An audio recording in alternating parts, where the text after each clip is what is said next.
갈라디아서 4장 21절에서부터 31절 말씀 우리가 합독함으로 함께 읽겠습니다. 갈라디아 4장 21절 31절까지입니다.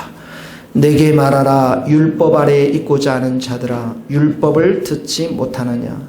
기록된 바 아브라함에게 두 아들이 있으니 하나는 여종에게서 하나는 자유 있는 여자에게서 났다 하였으며, 여종에게는 육체를 따라 났고 자유 있는 여자에게는 약속으로 말미암느니라. 이것은 비유니 여자들은 두 언약이라. 하나는 신의 산으로부터 종을 낳은 자니 곧 하갈이요, 이 하갈은 아라비아에 있는 신의 산으로서 지금 있는 예루살렘과 같은 곳이니 그가 그 자녀들과 더불어 종노릇하고, 오직 위에 있는 예루살렘은 자유자니 곧 우리 어머니라. 기록된 바 잉태하지 못한 자여 즐거워하라. 산고를 모르는 자여 소리질러 외치라. 이는 홀로 사는 자의 자녀가 남편 있는 자의 자녀보다 많음이라 하였으니, 형제들아 너희는 이삭과 같이 약속의 자녀라.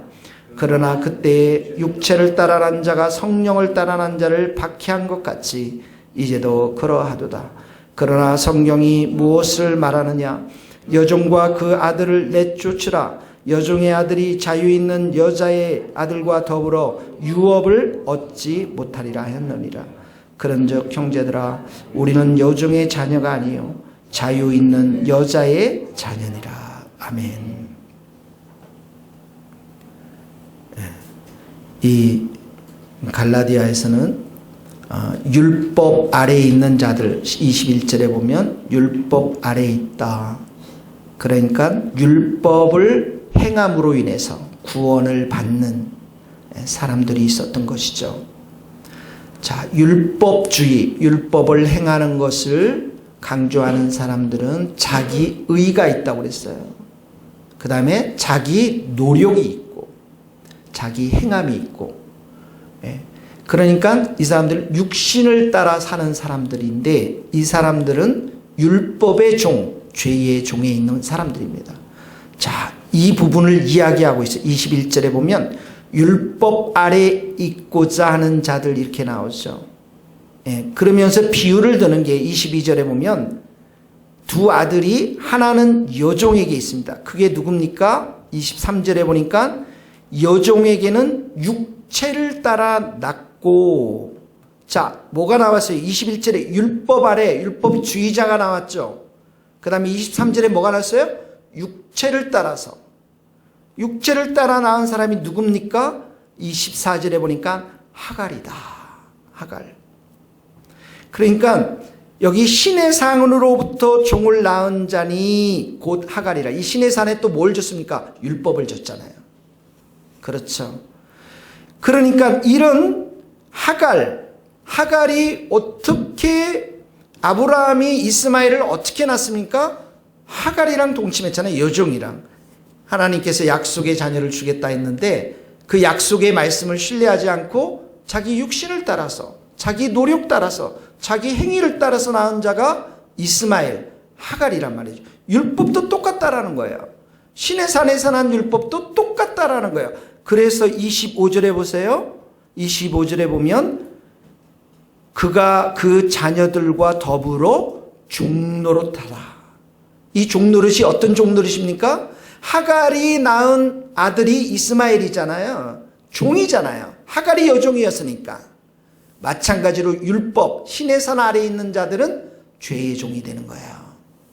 그러니까 여러분, 이 거짓 신앙의 체계가 하나 이렇게 있어요. 그게 뭐냐면 율법주의. 자기 의를 나타내고 육신을 따라 살고, 자기 노력, 자기 행위, 이것은 결론적으로 뭐가 됩니까? 죄의 종이 되는 거예요. 율법의 종이 되는 것입니다. 그러니까 자, 우리가 여기에서 하나 회개할 게 있어요.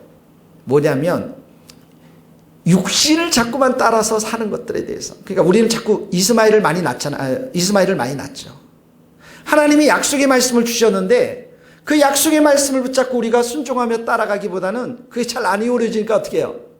우리 육신을 따라서, 우리 생각을 따라서 움직일 때가 많이 있다라는 것입니다. 그럴 때마다 어떻게 해요? 이스마엘이 탄생되는 거예요. 그러니까 우리가 여기서 첫 번째로 우리가 적용해야 될 것 23절입니다. 여종에게서는 육체를 따라 낳고 육체를 따라 사는 삶을 날마다 회개해야 합니다. 날마다 육체 가운데 살려고 하는 것, 내 노력으로만 자꾸 하려고 하는 것들, 인간적인 방법으로 자꾸만 하려고 하는 것들, 육신의 욕심 따라 행하려고 하는 모든 것들, 이것들은 어떻게 해요? 죄의 종 이스마엘을 낳을 수밖에 없다라는 거예요. 그러니까 육체를 따라 결정하고 생각하고 모든 걸 할 때마다 어떻게 빨리 회개하고 돌이켜야 됩니다. 또 하나는 뭐냐면, 자, 이렇게 율법주의, 자기의, 자기 노력, 그 다음에 육신을 따라 사는 삶, 자기 행위, 자기 자랑, 이건 죄의 종인데, 하나님은 우리에게 복음을 주셨어요. 십자가의 복음입니다. 십자가의 복음은 뭡니까? 오직 믿음으로, 오직 은혜로, 그리고 약속의 성령을 주셨어요. 자, 여기 보세요. 여기 보면 23절에 자유 있는 여자에게는 약속으로 말미암니라. 이 자유 있는 여자가 누굽니까? 사라를 말하죠. 사라. 그래서 쭉 가다 보면 26절에 오직 위에 있는 예루살렘, 사라를 말합니다. 예루살렘, 위에 있는 예루살렘. 예루살렘은 자유자니 곧 우리의 어머니라.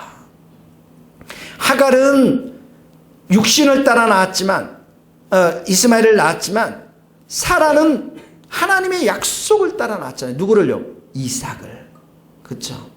그러니까 이 약속을 따라 낳은 이삭, 그 속에 이제 예수님이 나오시잖아요. 그렇죠? 이 복음, 이 모든 건 우리에게 뭘 줍니까? 자유를 주세요. 그래서 여기 표현이 자유의 자유자니 이렇게 표현하였습니다. 그러면서 27절에 보면 기록된 바 잉태하지 못한 자여 즐거워하라. 사라를 말합니다. 상고를 모르는 자의 소리를 질러 외치라. 이는 홀로 사는 자의 자녀가 남편에 있는 자의 자녀보다 많으라. 여기 앞에 있는 잉태하지 못하는 자, 상고를 모르는 자는 사라를 말하고 있고요. 홀로 사는 자의 이 자녀는 하갈을 말해요. 그러니까 이 말씀은 하나님의 긍휼과 하나님의 구원이 사라의 자손들에게 있고 하갈의 자손들에게 있어서 아브라함의 자녀처럼, 아브라함의 바다의 모래처럼, 하늘의 별처럼 수많이 많아질 것임을 여기서 말씀하고 있는 거예요. 그러니까 하나님의 위로의 말씀이죠, 여기. 그런데 28절로 보세요. 형제라, 너희는 이삭과 같이 뭐의 자녀라? 약속의 자녀라. 아까는 약속을 따라간 게 아니라 뭐 했어요? 육신을 따라갔잖아요. 하나님의 약속의 말씀대로 이제 사라를 통해서 이삭이 낳고, 29절에 보면 이게 뭐냐면 성령을 따라 난 자, 이렇게 나오죠.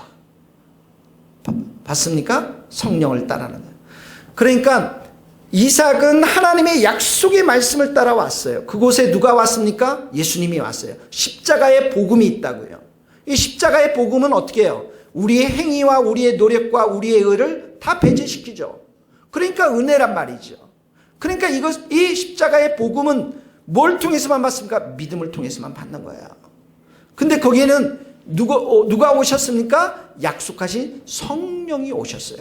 그러니까 성령이 오셔서 이 모든 것들이 우리에게 주는 게 뭐예요? 자유를 준단 말이죠. 이제 아시겠죠? 이 신앙의 체계가 뭐가 다른지 아시겠죠? 이걸 꼭 아셔야 돼요, 여러분. 십자가의 복음, 이것은 하나님의 약속의 말씀이고, 그걸 통해서 우리는 은혜고, 우리의 행위로 되는 것이 아니라 십자가 위에서 하나님께서 모든 것을 다 행하셨고, 예수님께서 우리의 죄를 다 가져가셨고, 우리의 저주를 다 가져가셨고, 오직 은혜와 오직 믿음과 성령의 약속으로 우리에게 줘서 우리가 어떻게 해요? 자유자가 되었어요. 죄로부터 자유된 줄 믿습니다. 사망과 권세로부터 자유함을 믿습니다. 우리는 자유자예요. 그런데 십자가 복음에 반대되는 게 뭡니까? 자기의란 말이죠. 오직 은혜가 아니라 오직 노력으로, 자기 노력으로, 오직 믿음이 아니라 육신으로, 육체로, 성령이 아니라 뭡니까? 율법으로. 그러니까 이 끝에는 뭐가 있어요? 죄의 종이 된다는 거예요. 지금 바울이 이 얘기를 하고 있는 거예요. 너희들이 이렇게 처음에 십자가의 복음, 오직 은혜, 오직 믿음, 성령을 받았다가 왜 다른 복음, 이렇게 율법주의로 자꾸 빠지려고 하느냐. 그것은 정말 잘못된 것이다라는 것을 이야기하고 있는 것입니다. 그래서 우리가 십자가의 복음과 오직 은혜, 오직 믿음, 오직 성령님을 받아들이면 어떤 일이 생기냐면 하나님과 우리가 실제적인 교제가 일어난단 말이죠. 성령님과 동행하는 게 일어나요. 주님과 친밀한 교제가 일어납니다. 이게 없으면 율법주의에 빠지기가 쉬워요. 나 그냥 헌금했어. 나 교회 예배 드렸어. 나 그냥 기도 많이 했어. 나 금식 많이 했어. 그거 가지고 안 된다라는 것입니다. 예수님이 이 땅에 오셨고 성령님이 우리 가운데 오신 것은 주님과 우리가 친밀한 교제를 하기 위해서, 성령님과 우리가 동행할 수 있도록. 그래서 우리가 우리 삶 가운데 가장 중요한 것은 무엇이냐면 이 복음이 주는 자유함들을 실제로 성령님과 주님과 동행하면서 우리가 누려야 된다라는 거예요. 경험해야 한다라는 거예요. 믿습니까, 여러분? 경험해야 돼요. 그게 30절에 보면 유업을 얻지 못한다. 아까 말했지만 이렇게 율법주의로 하면 유업, 하나님 나라를 받지 못하지만 우리는 하나님 나라를 받는 자들이에요. 천국을 받는 자들이에요. 31절에 보면 우리는 여종의 자녀, 죄의 종이 아니라 자유가 있는, 자유가 있는, 죄와 사망으로부터 완전히 해방된 자유가 있는 그러한 백성들이라는 거예요. 이제 아시겠죠, 여러분? 십자가의 복음, 성령이 오심, 오직 은혜, 오직 믿음이 얼마나 우리 인생 가운데 귀한 것인지 모릅니다. 그러므로 오늘도 기도하실 때 성령님, 내가 이런 걸 정말 어려움이 있습니다. 도움을 요청해도 돼요. 성령님, 우리 교회 가운데 주님 정말 더 큰 부흥이 있기를 원합니다. 주님, 우리 순식구에 이런 어려운 사람들이 있습니다. 위로해 주십시오. 이런 친밀한 가운데 우리의 기도 소리가 울려 퍼질 수 있기를 예수님의 이름으로 축복합니다. 기도하시겠습니다. 하나님 아버지, 우리로 하여금 이렇게 십자가의 복음, 약속의 말씀을 따라 예수님을 보내주셔서 감사합니다. 예수님으로, 예수님의 피로 우리의 모든 죄가 깨끗하게 되고 오늘도 풍성한 은혜를 우리가 사모하며 오직 믿음으로 성령의 충만한 은혜를 우리가 받아 누리기를 소원합니다. 성령님, 우리의 마음 가운데 불로 역사하여 주셔서 우리가 주님의 이름을 오늘도 마음껏 부르고 또 묻고 기도할 때에 우리에게 말씀하여 주시고 응답하여 주시고 동행하여 주셔서 우리의 신앙이 살아 움직이는, 역사하는, 주님과 동행하는 그러한 신앙이 될 수 있도록 기름 부어 주옵소서. 특별히 주님, 보라 선가사님 그 가정을 위로하여 주시옵시고 우리 양관영 집사님 가정을 위로하여 주셔서 하나님의 큰 사랑과 충만한 은혜가 넘쳐나게 하여 주옵소서. 우리가 이렇게 50일 기도에 무더운 여름에 하나님 저녁에 모여 기도합니다. 우리를 불쌍히 여겨주시고 이 세대에 참으로 다음 세대, 어린이 청소년 세대와 청년의 세대에 부흥을 허락하여 주옵소서. 예수 그리스도의 이름으로 기도하오며 지금은 우리 주 예수 그리스도의 은혜와 하나님의 크신 사랑과 성령님의 교통하심이 우리 모든 성도들, 선교사님들, 이 나라의 민족과 북한 땅, 스코틀랜드 땅 위에 이제로부터 영원토록 함께 하시기를 간절히 축원하옵나이다. 아멘.